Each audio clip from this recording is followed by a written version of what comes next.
Last week, because of Hurricane Helene, my apartment flooded, which ruined many of my possessions and forced me to move out for the time being.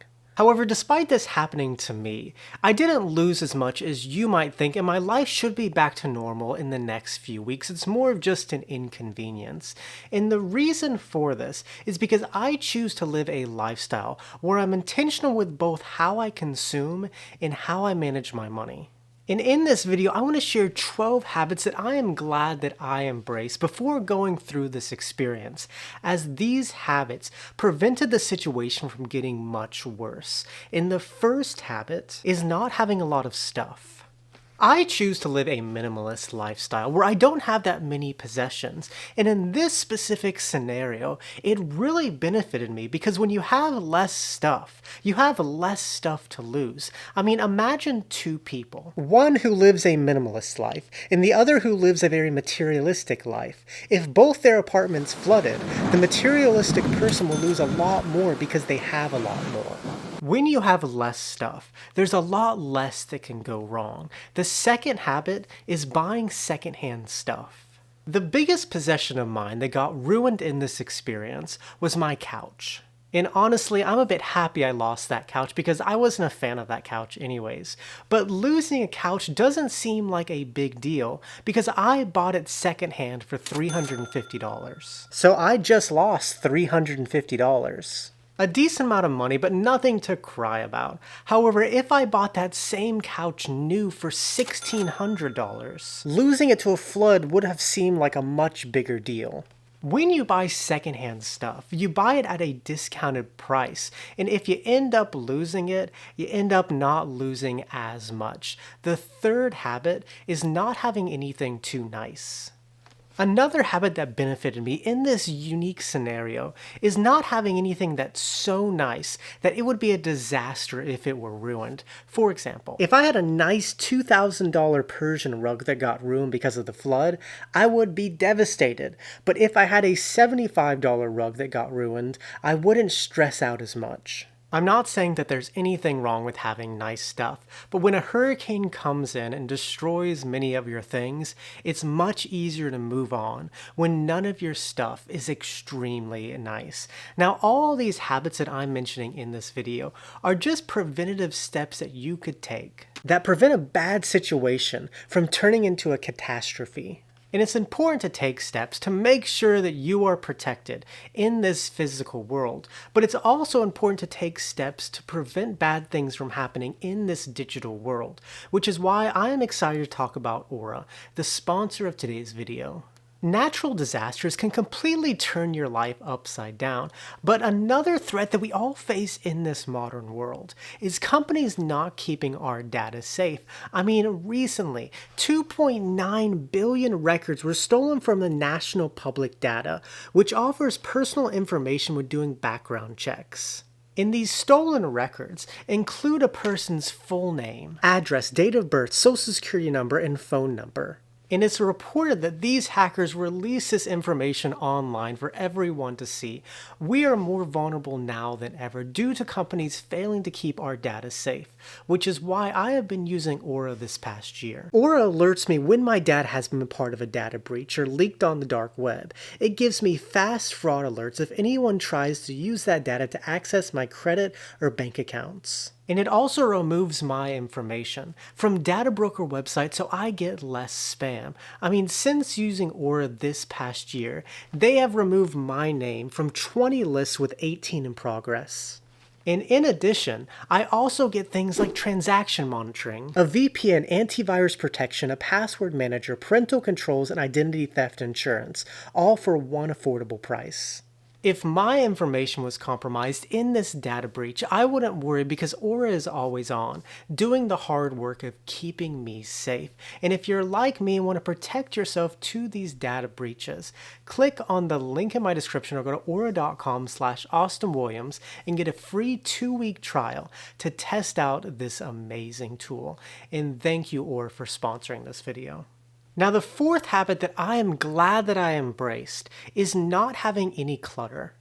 As a minimalist, I believe that every possession I own needs to have a purpose, and I avoid clutter in my life. And this really benefited me when my apartment flooded, because when water started to enter my apartment, I didn't have a bunch of clutter around that got soaked, but it was mainly just the furniture that got damaged. Whereas if I had a bunch of clutter, it would have all gotten ruined. The damage would be much more expensive. When you avoid clutter in your life, your home is more organized, but there's also a lot less that can get damaged. The fifth habit is not having a bunch of wasted space. One easy way to avoid clutter is to simply get a living space that exactly fits your needs instead of getting a place that has a bunch of wasted space and fill it up with things that you will never use. Because again, less stuff means less problems. And my apartment is small, it fits my needs exactly. And when my apartment flooded, it only flooded 2 rooms, creating very little damage. Whereas if I lived in a big house with a bunch of unused space, it would create a lot more damage. I'm not saying that we should all live like the Japanese in these small little sleeping pods and have no space. Sorry if you're Japanese and that offended you. But when you choose to live in a space that fits your exact needs, not have any wasted space, you avoid potential problems that come with having too much stuff. The sixth habit is not being attached to my possessions. Losing your stuff to a natural disaster can be a very emotional experience because we have memories and we feel attached to a lot of our possessions. I mean, one thing that I am sad that I lost is my Compostela, that certified that I completed the Camino de Santiago in Spain that I got 7 years ago. However, the rest of the possessions that I lost, I don't have this big attachment to them. And when you don't feel this big attachment to your physical possessions, it's not as big of a deal and it's not as emotional when you lose them. The seventh habit is keeping my home organized. Another minimalist habit that I have to avoid clutter in my life is keeping my home organized where everything has its home. For example, I had storage shelves where nothing got damaged because they were above the water line. I had bins and boxes for various items that were put away. And as I mentioned, I didn't have any clutter lying around the house, so the floor was empty when it flooded. Now, there were only 4 inches of water that entered my apartment, which is a lot less than many people who were affected by this hurricane.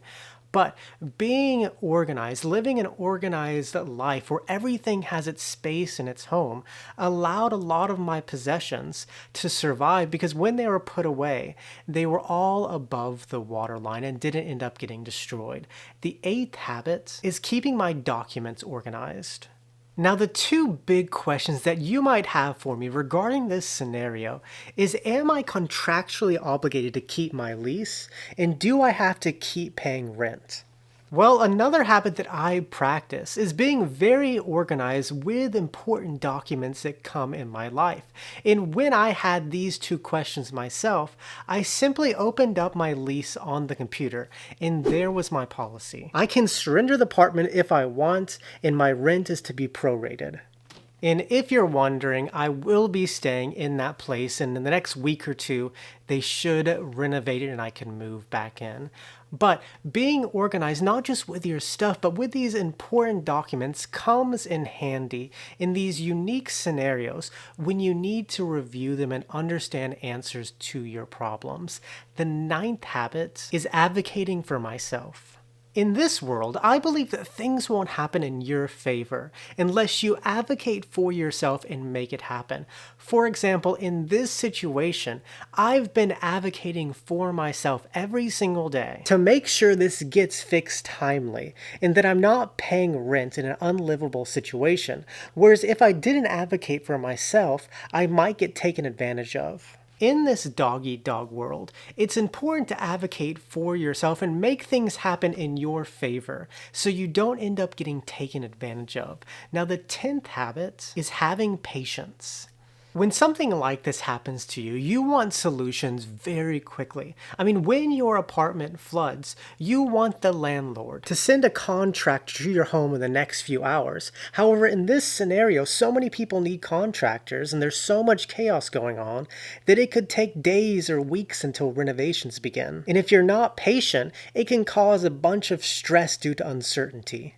In a scenario like this, you need to advocate for yourself and make sure that things are happening at a quick pace. However, it's also important to practice patience and understand that things might not happen as quickly as you want, which is also a very important habit when it comes to wealth building.